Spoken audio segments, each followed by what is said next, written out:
personally, what I would have liked to have seen them do, and I would be much more worked up about this if this were July 31st and it was a normal year. I would be saying, go get some pitching, use starters, bullpen help, blah blah blah. I guess my question is this: could you obtain, and let's say the starting point of the offers from the Twins is a guy like Rooker, okay? Could you have gone out, or could you go out before the deadline hits now at 3:00 Central Time and make a trade for a pitcher?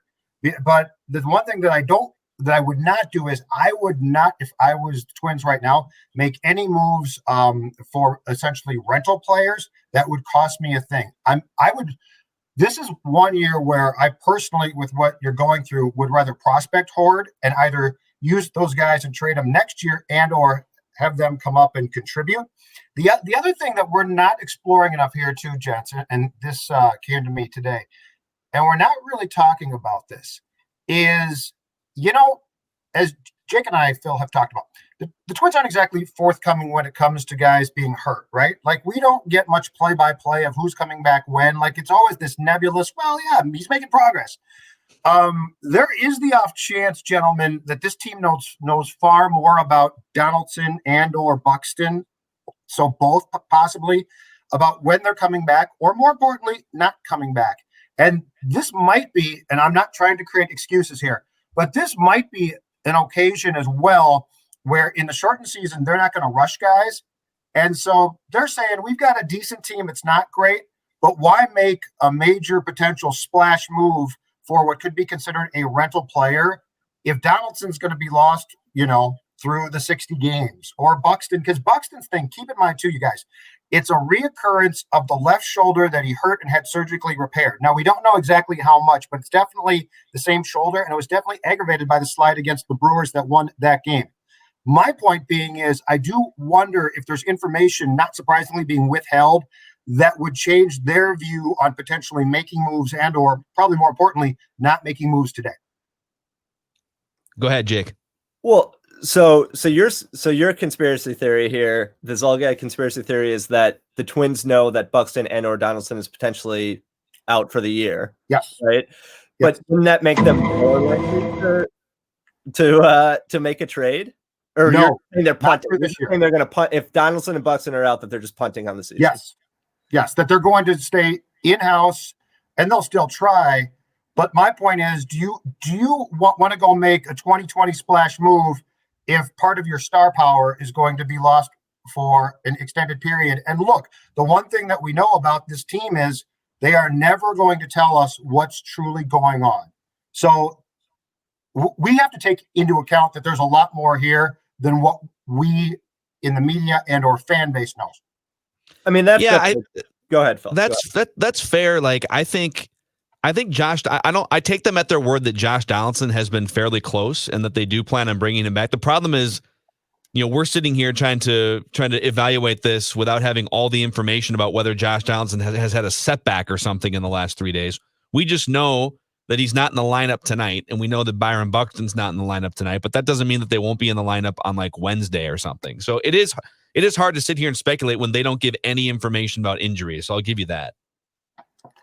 Yeah, I mean, they definitely don't. They're very cautious about what they say to the media with injuries. I mean, when Donaldson went out, they were saying, Rocco came out and was like, we don't anticipate he'll be in the lineup tomorrow, but, he was running around, we're not making any moves, anything like that. And here we are a month later and he's still not back. So yeah, you just don't know, but I wouldn't punt on the season, even if those two guys are out. I think the playoffs is such a crapshoot, and you have pretty solid starting pitching as we've seen all year. Like, even if those guys are out, I would still go for it. I'd still try to replace them with a trade. I wouldn't trade for a rental, to Judd's point, but it's somebody who's controllable beyond this year. Absolutely. So if there's 5 minutes left, by the way, until the trade deadline. 5 minutes left as we sit here. What would you guys give up? So like, let's just say from a starting prospect standpoint to attempt to make a run for this year, what's your starting point as far as what you're willing to sacrifice? And I guess the juxtaposition to that question for me, for both of you guys, is, does that answer change based on the uniqueness of this year? Jake, go ahead. So what would I give up? Yes, like what prospects? Well, it all depends on the return. I mean, I would give up Royce Lewis for a top flight starting pitcher who's controllable beyond this year.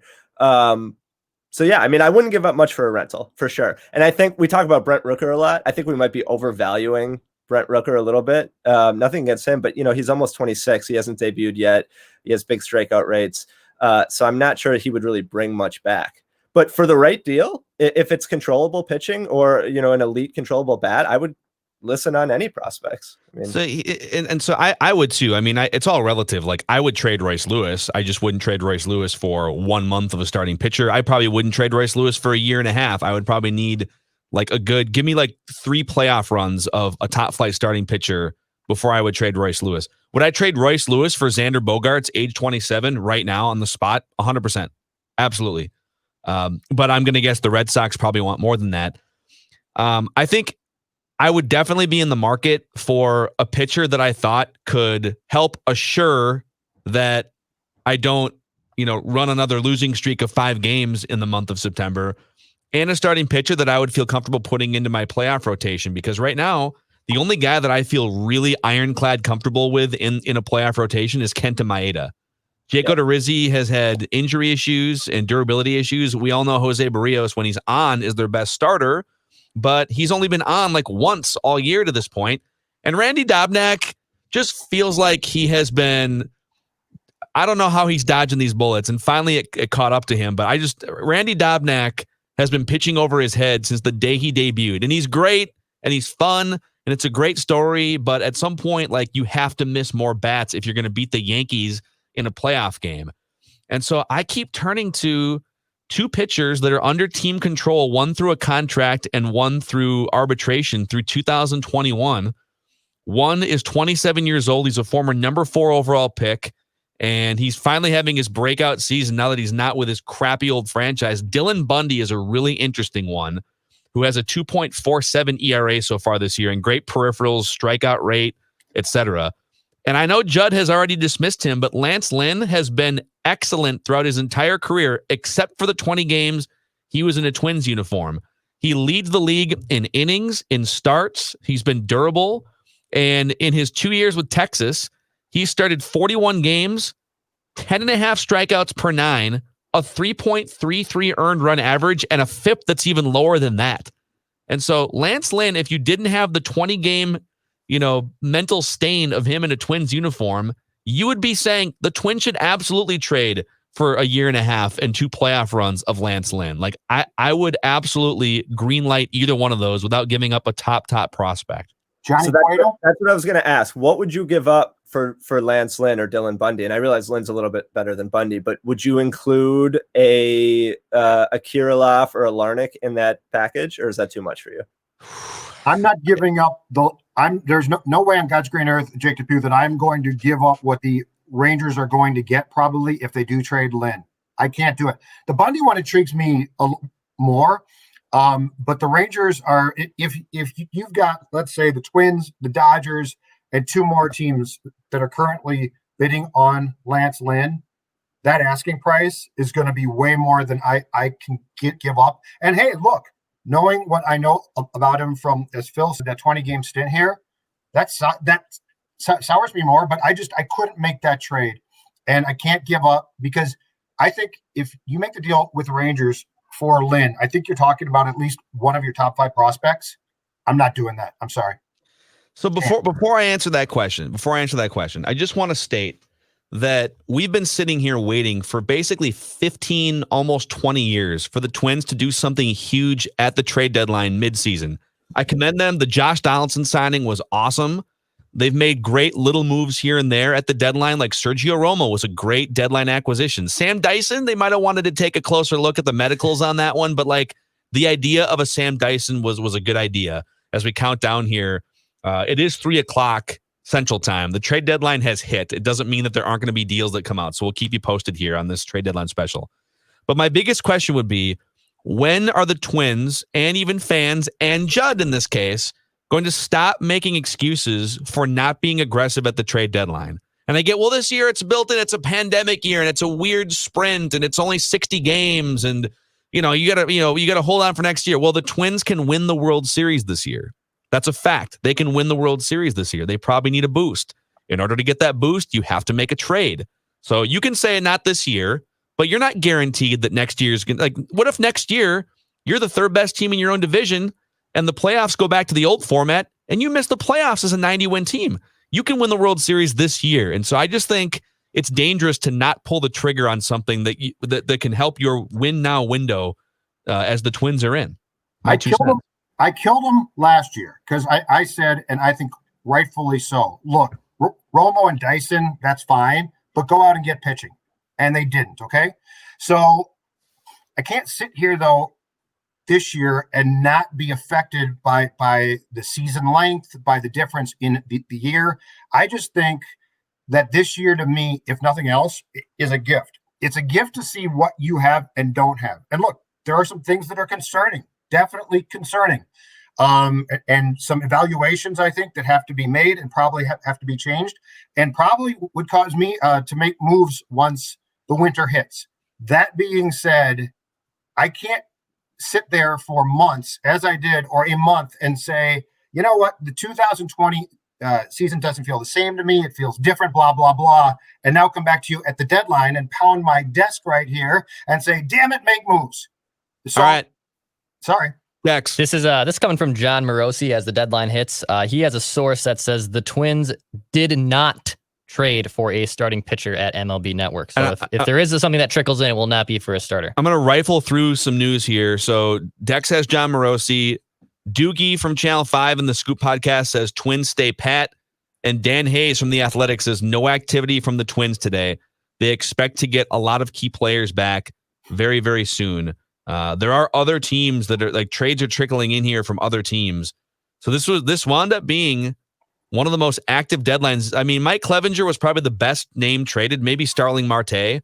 So you didn't have like a Max Scherzer on the move, but you had a ton of moves in this abbreviated season at the deadline. And according to Dan Hayes, John Morosi, and Darren Doogie Wolfson, the Twins do zilch. They feel good about getting Josh Donaldson and Byron Buxton back. Fingers crossed if you're a Twins fan. So we'll start with Jake Depue. Now that we know, unless something trickles out here, it sounds like the Twins have put the note out, though, to various reporters. Yeah, we're good. Don't need to speculate anymore. Your thoughts? It's a little disappointing to me. I'm going to be honest. I mean, this is a team that was a World Series favorite, one of the top 2 or 3 teams, I think, in baseball coming into the season. They clearly still are trying to win and care about winning this year. I mean, I get the logic. Buxton and Donaldson are presumably coming back, but like, man, all these other teams are improving. Like, all these other contenders are improving. The A's traded for Mike Minor. Like, pretty much every contender has made some sort of deal.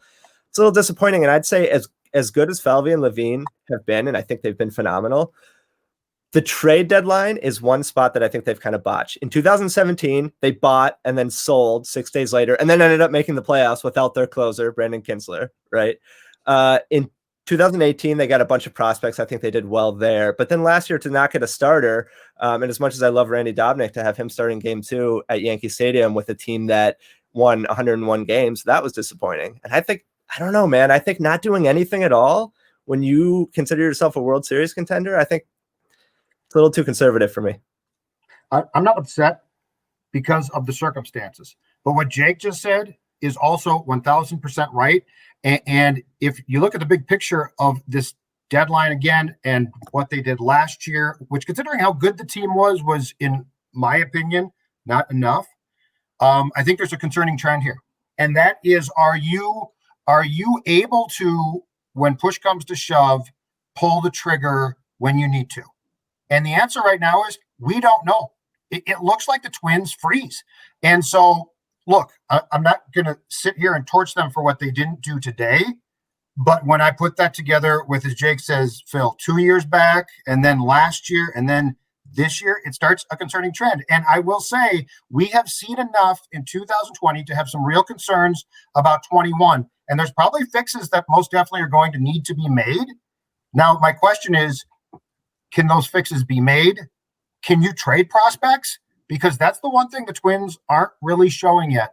So I'm not going to torch them for what they didn't do today, but I will say this. I have some real concerns about how they operate, and the reluctance to probably make moves in situations where ordinarily I think teams make moves that probably hurt to make, but you make them. Here's another one that just came across. All right. The Cincinnati Reds just traded for a new closer. The Cincinnati Reds are 15-19. They're behind 3 teams for the final spot in the National League playoff bracket. And they just traded for Archie Bradley, Arizona Diamondbacks closer. Diamondbacks were selling today left and right. Diamondbacks were crazy. So even the Reds, like, this is my beef. I understand in some ways, you look at the Twins and you say, all right, well, Mike Pineda's coming back this week. And so really the Twins have like 6 starting pitchers. They're trying to see what Rich Hill is still. And I will give them that time, because if Rich Hill can get right and can get this thing ramped up throughout the month of September, then when he's on, he is one of the better starting pitchers in baseball. He's also 40 and just like super rickety. But Mike Pineda's back, Josh Donaldson, Byron Buxton. And so anyone that the Twins would trade for, and that bullpen, Taylor Rogers is a question, but if they think that he's healthy and just like going through a spat, the bar for who the Twins would trade for to add value to this team is higher than it would be for like the Reds, who are not that good. They have like 3 decent pitchers and half a lineup. And so the Reds can add Archie Bradley and it moves the needle. Now the Twins add Archie Bradley and he's good, but is he one of your 2 or 3 best relievers? Maybe it's debatable. So I get their logic to some extent, but that's just the micro. The macro for me is, when are they going to do it? When are they going to do it? Is it next year? Like this is your window, and maybe your window goes another couple of years. And if you're lucky and you've built this thing, maybe like the St. Louis Cardinals have for the last 30 years, then you just have a window every single year. But back to Jake Depue's point, the fact that a lot of other teams are getting better today and the Twins are just banking on Byron Buxton to get off the disabled list like every year is a little bit disappointing. Can I go macro? I got 2 things. Wow. I want to take this conversation up on big notch, okay? And here's how.